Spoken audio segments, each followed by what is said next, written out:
اس لیے اب نبی پاک صلی اللہ علیہ وسلم کا بزنس مکہ میں کافی سٹیبل تھا اور وہ کافی اچھے حالات میں تھے، اس لیے انہوں نے اپنے چچا حضرت ابو طالب کی مدد کی۔ اب اس وقت حضرت ابو طالب کے 3 بیٹے تھے،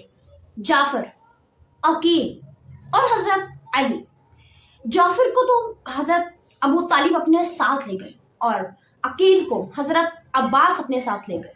اور اب باقی رہے حضرت علی۔ حضرت محمد صلی اللہ علیہ وسلم حضرت علی کو اپنے ساتھ اپنے گھر لے گئے۔ اس وقت حضرت علی کی عمر صرف 5 سال کی تھی، اور حضرت خدیجہ جو نبی پاک صلی اللہ علیہ وسلم کی سب سے بڑی بیوی تھی، وہ انہیں دیکھ کر بہت زیادہ خوش ہوتی، کیونکہ کچھ عرصے پہلے نبی پاک صلی اللہ علیہ وسلم کے بیٹے قاسم فوت ہو گئے تھے، اس لیے حضرت خدیجہ کافی اداس رہتی تھی، اور اگر ان کا بیٹا حضرت قاسم آج زندہ ہوتے تو وہ بھی حضرت علی کے جتنے ہوتے۔ اس لیے جب نبی پاک صلی اللہ علیہ وسلم حضرت علی کو اپنے ساتھ اپنے گھر لے کر گئے تو حضرت خدیجہ بہت زیادہ خوش ہوئی، اور وہ بالکل اپنے بیٹی کی طرح حضرت علی کی پرورش کرنے لگی۔ اب نبی پاک صلی اللہ علیہ وسلم اور حضرت خدیجہ بالکل حضرت علی کو اپنے بیٹا سمجھنے لگے تھے، اور ان کی تربیت بھی بالکل اپنے بیٹے کی طرح کر رہے تھے۔ نبی پاک صلی اللہ علیہ وسلم اپنے بچپن میں زیادہ پڑھے لکھے نہیں تھے، لیکن انہوں نے حضرت علی کو بہت زیادہ پڑھایا اور لکھایا، اور اس کے ساتھ ساتھ اور بہت ساری چیزیں سکھائی۔ اس لیے وہ اس وقت دنیا کے سب سے چھوٹے عالم تھے، سب سے زیادہ علم رکھنے والے تھے۔ حضرت علی نے بالکل 5 سال نبی پاک صلی اللہ علیہ وسلم کے ساتھ گزارے، اور جب وہ 10 سال کے ہوئے تب نبی پاک صلی اللہ علیہ وسلم پر پہلی وحی نازل ہوئی، اقرا۔ اور اس سب کے بارے میں آ کر جب نبی پاک صلی اللہ علیہ وسلم نے حضرت خدیجہ کو بتایا تو حضرت علی نے نبی پاک صلی اللہ علیہ وسلم سے کہا کہ میں مسلمان ہونا چاہتا ہوں، اور حضرت علی اس وقت نبی پاک صلی اللہ علیہ وسلم کے دور کے دوسرے مسلمان ہوئے اور سب سے چھوٹے مسلمان تھے۔ نبی پاک صلی اللہ علیہ وسلم جس وقت مسلمانوں کو اسلام کی دعوت دینے لگے تھے اور لوگوں کو اسلام کے بارے میں بتانے لگے تھے، تب صرف ایک انسان تھا ان کے ساتھ، ان کا ساتھ دینے والا، اور وہ بھی ایک بچہ، صرف حضرت علی، اور وہ نبی پاک صلی اللہ علیہ وسلم کے ساتھ دیتے۔ تب حضرت علی نے اور نبی پاک صلی اللہ علیہ وسلم نے پہلی مرتبہ خانہ کعبہ کے پاس نماز پڑھی، اور جب وہ نماز پڑھ رہے تھے تب حضرت ابو طالب ان کے پاس آئے اور ان سے پوچھا کہ علی تم یہ کیا کر رہے ہو؟ تو حضرت علی نے کہا کہ ابا میں نماز پڑھ رہا ہوں، اور اس کے بارے میں مجھے نبی پاک صلی اللہ علیہ وسلم نے ہی بتایا ہے۔ تو حضرت ابو طالب نے ان سے کہا کہ دیکھو بیٹا، میرا بھتیجا کوئی بھی تمہیں غلط کام نہیں بتائے گا، اور تمہیں وہ جو بھی کہے تم اس کی بات ضرور ماننا۔ اور حضرت علی نے نبی پاک صلی اللہ علیہ وسلم کے ساتھ اس طرح سے پہلی نماز پڑھی۔ لیکن جب حضرت ابو طالب یہ سب اپنے بیٹے کو بتا کر کعبہ سے باہر آئے تو ایک آدمی نے اسے کہا کہ تمہارا بیٹا یہ کیا کر رہا ہے، تم اسے روکو اور اس آدمی کی باتوں کے پیچھے مت لگو۔ تو حضرت ابو طالب نے ان سے کہا کہ مجھے اپنے بھتیجے پر بہت زیادہ یقین ہے کہ اگر میرے بیٹے کو یہ کسی بھی بات کے بارے میں بتائے گا تو وہ بات بالکل ٹھیک ہوگی، اگر یہ کسی خدا کے بارے میں اسے بتا رہا ہے تو وہ سچ ہوگا۔ اس وقت تو اس آدمی نے حضرت ابو طالب کی باتوں پہ یقین نہیں کیا اور اللہ تعالیٰ کو نہیں مانا، لیکن جب مسلمان آہستہ آہستہ نبی پاک صلی اللہ علیہ وسلم کے پیچھے لگنے لگے اور حضرت ابو بکر صدیق دنیا کے چوتھے مسلمان بنے، لیکن اب تک اسلام صرف سیکرٹ تھا اور نبی پاک صلی اللہ علیہ وسلم چھپ چھپ کر لوگوں کو اسلام کی دعوت دیتے تھے۔ لیکن کچھ عرصے بعد اللہ تعالیٰ نے نبی پاک صلی اللہ علیہ وسلم پر وحی نازل کی، جس میں انہوں نے نبی پاک صلی اللہ علیہ وسلم سے کہا کہ آپ اپنے خاندان والوں کو اسلام کی طرف بلائیں۔ اور نبی پاک صلی اللہ علیہ وسلم نے اسلام کی پہلی دعوت رکھی، اور وہ بھی اپنے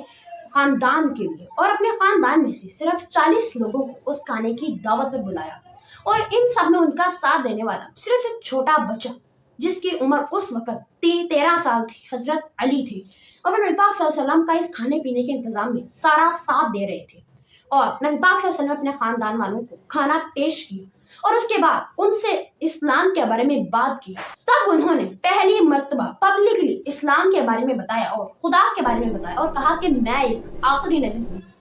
تو لیکن پھر بھی کسی نے نبی پاک صلی اللہ علیہ وسلم کی بات پر کوئی یقین نہیں کیا، اور نبی پاک صلی اللہ علیہ وسلم نے ان سے کہا کہ کون کون میرا اس جنگ میں ساتھ دے گا، کیونکہ اس وقت جب نبی پاک صلی اللہ علیہ وسلم نے اسلام کے بارے میں لوگوں کو بتایا تو مکہ کے سردار ان کے خلاف ہوئے، اس لیے اب مسلمانوں کو اسلام کی طرف لانا ایک جنگ ہی تھی۔ اس لیے انہوں نے پوچھا کہ کون کون اس جنگ میں میرا ساتھ دے گا، تو نبی پاک صلی اللہ علیہ وسلم کے بار بار کہنے پر بھی کوئی بھی نبی پاک صلی اللہ علیہ وسلم کا ساتھ دینے کے لیے کھڑا نہیں ہوا۔ حضرت علی نے جب دیکھا کہ کوئی بھی ان کا ساتھ نہیں دے رہا ہے تو انہوں نے نبی پاک صلی اللہ علیہ وسلم سے کہا کہ یا رسول اللہ، کوئی آپ کا ساتھ دے یا نہ دے، میں آپ کا ساتھ ضرور دوں گا، لیکن میں کمزور ہوں، میری ٹانگیں کمزور ہیں اور میرے اندر بھی اتنی طاقت نہیں ہے کہ میں ہر طرح کی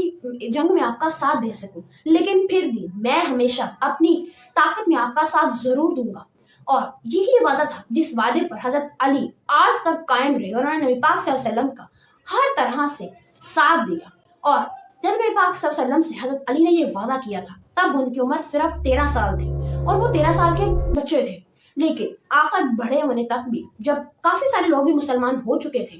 تب وہ نبی پاک صلی اللہ علیہ وسلم کے ساتھ اسلام کی دعوت پھیلاتے رہے۔ اور تب حضرت علی کی وجہ سے ایک بہت بڑے صحابی نے بھی اسلام کو قبول کیا تھا، حضرت ابو ذر غفاری نے۔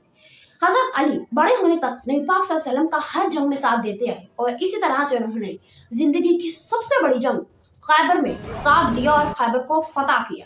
لیکن اب اس سب کے بعد جب نبی پاک صلی اللہ علیہ وسلم نے حضرت علی کی تربیت خود کی تھی تو آپ خود سوچیے کہ ایک انسان جو دنیا کا سب سے زیادہ پرفیکٹ انسان ہو، دنیا کی سب سے زیادہ خاص پرسنالٹی ہو، دنیا کا سب سے بڑا نبی ہو، نبیوں کا سردار ہو، اگر کوئی بچہ اس کی تربیت میں زندگی گزارے گا تو وہ کیسا ہوگا؟ اور آج بھی وہ اگر خلیفہ بنے تھے تو بالکل انہی سب چیزوں کی وجہ سے بنے تھے۔